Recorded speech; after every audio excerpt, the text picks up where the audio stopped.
राम मंदिर चढ़ावा चोरी मामले में अब एक ऐसा मोड़ सामने आया जिसने अयोध्या से लेकर लखनऊ और दिल्ली तक सियासी हलचल बढ़ा दी है।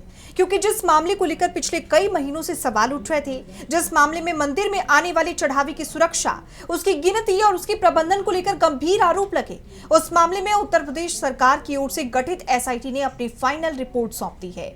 मीडिया रिपोर्ट्स के मुताबिक एसआईटी के इस फाइनल रिपोर्ट में श्री राम जन्मभूमि तीर्थ क्षेत्र ट्रस्ट के पूर्व महासचिव चंपत राय और पूर्व ट्रस्टी अनिल मिश्रा का नाम शामिल नहीं है। ऐसे में यह माना जा रहा है कि इस एसआईटी की जांच में दोनों के खिलाफ चढ़ावा चोरी में सीधे तौर पर कोई आपराधिक भूमिका साबित नहीं हुई है। हालांकि इसे समझना बेहद जरूरी है कि रिपोर्ट में नाम नहीं होने को लेकर मीडिया में क्लीन चिट की बात कही जा रही है, जबकि पूरे मामले पर सुप्रीम कोर्ट के निर्देश के बाद एक नई एसआईटी की जांच भी चल रही है। इसलिए इस मामले को पूरी तरह खत्म हुआ मानना अभी जल्दबाजी होगी। यानी कहानी अभी खत्म नहीं हुई है, बल्कि अब इस पूरे मामले में दो अलग अलग जांच प्रक्रियाओं को समझना भी जरूरी हो गया है। पहले बात करते हैं उस एसआईटी की जिसने अपनी अंतिम रिपोर्ट सौंपी है। उत्तर प्रदेश सरकार ने राम मंदिर चढ़ावे में कथित चोरी और गड़बड़ी की जांच के लिए 3 सदस्यीय एसआईटी का गठन किया था। इसकी अध्यक्षता लखनऊ के मंडलायुक्त विजय विश्वास पंत ने की थी। टीम में आईजी रेंज किरण एस और विशेष सचिव वित्त नील रतन कुमार भी शामिल थे। इस जांच की शुरुआत उस समय हुई जब राम मंदिर के चढ़ावे को लेकर लगातार सवाल उठने लगे। समाजवादी पार्टी के अध्यक्ष अखिलेश यादव ने 7 जून को मंदिर में दान और चढ़ावे से जुड़ी कथित गड़बड़ियों का मुद्दा उठाया था। इसके बाद चंपत राय ने आरोपों को खारिज करते हुए वीडियो जारी किया था, लेकिन राजनीतिक आरोप प्रत्यारोप का सिलसिला यहीं नहीं रुका। आम आदमी पार्टी के सांसद संजय सिंह भी इससे पहले राम मंदिर से जुड़े जमीन के सौदों और ट्रस्ट के कामकाज को लेकर चंपत राय पर सवाल उठाते थे।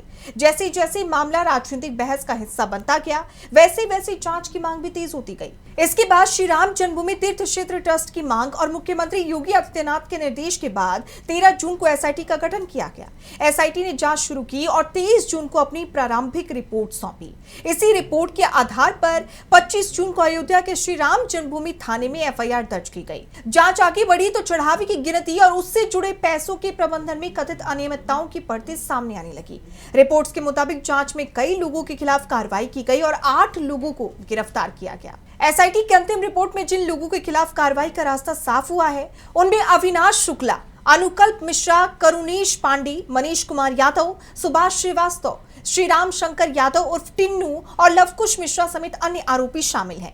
अलग अलग रिपोर्टों में आरोपियों की संख्या और नामों में मामूली अंतर देखने को मिला, लेकिन इतना स्पष्ट है कि जांच में कई लोगों को आरोपी बनाया गया और गिरफ्तारियां हुई। सबसे बड़ा सवाल यही है कि आखिर चंपत राय और अनिल मिश्रा का नाम इस फाइनल रिपोर्ट में क्यों नहीं है। मीडिया रिपोर्ट्स के मुताबिक एसआईटी की जांच के दौरान चंपत राय लगातार अपने ऊपर लगे आरोपों को नकारते रहे।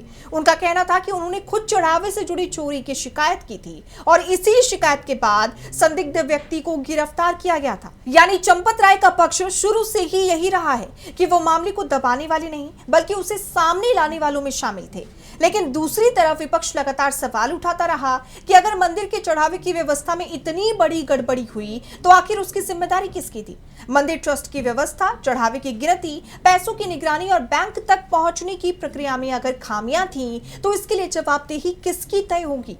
यही वजह है कि इस मामले में सिर्फ चोरी के आरोपियों पर कार्रवाई ही मुद्दा नहीं है, बल्कि उससे कई बड़ा सवाल भी मंदिर के चढ़ावे की पारदर्शिता और प्रबंधन का है। इसी बीच एक और बहुत महत्वपूर्ण घटनाक्रम हुआ। मामला सुप्रीम कोर्ट तक पहुंचा। अदालत ने इस पूरे प्रकरण की जांच को लेकर गंभीरता दिखाई और एसआईटी से स्टेटस रिपोर्ट मांगी। 20 जुलाई को सुप्रीम कोर्ट में सुनवाई के दौरान एसआईटी ने सील बंद लिफाफे में अपनी स्थिति रिपोर्ट अदालत के सामने रखी। सुप्रीम कोर्ट ने इस मामले को लेकर साफ तौर पर कहा कि इसे राजनीतिक रंग नहीं दिया जाना चाहिए। अदालत ने कहा कि यह मूल रूप से अपराध की जांच का मामला है और उसका उद्देश्य सही जांच सुनिश्चित करना है। यानी अदालत का फोकस इस बात पर है कि अगर चोरी या वित्तीय गड़बड़ियां हुई तो उसका निष्पक्ष तरीके से पता लगाया जाए और दोषियों के खिलाफ कानूनी कार्रवाई हो। इसके बाद सुप्रीम कोर्ट ने मामले की जांच के लिए नई एसआईटी गठित करने का आदेश दिया। अदालत ने वरिष्ठ आईपीएस अधिकारी की अगुवाई में एसआईटी के पुनर्गठन का निर्देश दिया और जांच की निगरानी अपने स्तर से करने की बात कही। सरकार की ओर से अदालत को बताया गया कि मामले में 8 लोग गिरफ्तार हो चुके हैं और जांच जारी है। यहीं से इस पूरे मामले की कहानी और ज्यादा पेचीदा हो जाती है। एक तरफ उत्तर प्रदेश सरकार की ओर से गठित पहली एसआईटी अपनी फाइनल रिपोर्ट सौंप चुकी है और मीडिया रिपोर्ट्स के मुताबिक उनमें चंपत राय और अनिल मिश्रा के नाम नहीं है, तो दूसरी तरफ सुप्रीम कोर्ट के निर्देश पर गठित नई एसआईटी की जांच अभी जारी है।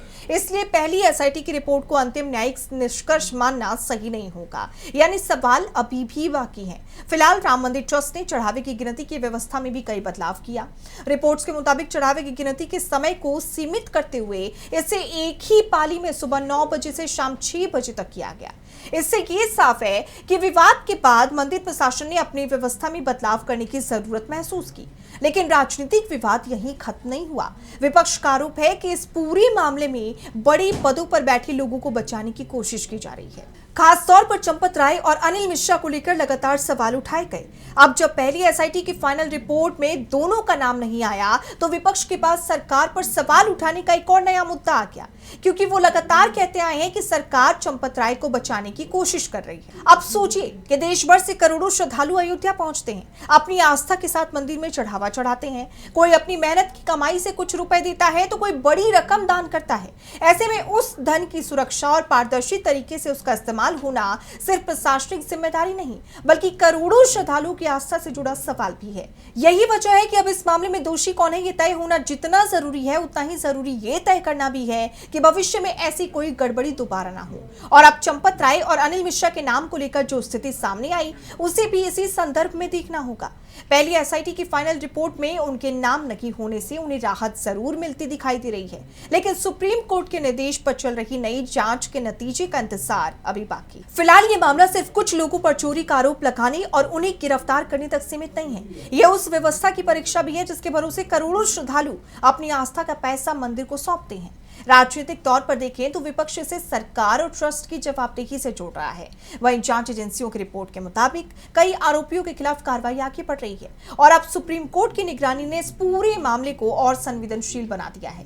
ऐसे में आने वाले दिनों में अगर नई एसआईटी की रिपोर्ट सामने आती है, तो ये साफ हो सकेगा कि पहली जांच के निष्कर्षों के बाद क्या नई जांच भी उसी दिशा में जाती है या फिर कोई नया तथ्य सामने आता है। फिलहाल इतना जरूर है कि राम मंदिर चढ़ावा चोरी विवाद में एक नया अध्याय जुड़ गया है। पहली एसआईटी की फाइनल रिपोर्ट में चंपत राय और अनिल मिश्रा का नाम नहीं है।